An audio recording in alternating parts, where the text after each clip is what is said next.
La maduixa que guardava un secret. Hi havia una vegada una maduixa molt vermella que vivia tranquil·la en un hort. Semblava una maduixa normal, però dins seu guardava un gran secret. Ningú sap què porto a dins, pensava la maduixa. Un dia, uns nens i nenes molt curiosos la van portar a la classe. La van mirar, la van tocar i es van preguntar: com sap la maduixa que ha de ser vermella? Com sap que ha de tenir llavors petites? La maduixa va somriure i va dir en veu baixeta: tot això ho diu el meu ADN. ADN? Van preguntar els nens. Què és això? L'ADN són les instruccions del meu cos, va explicar.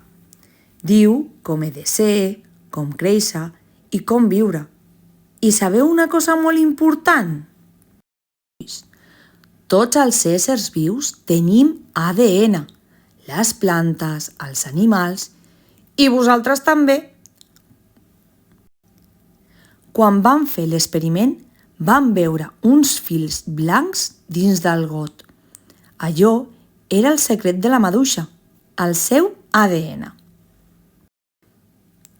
I des d'aquell dia, els nens i nenes van saber que dins seu també hi ha un petit gran secret que els fa únics, el seu ADN.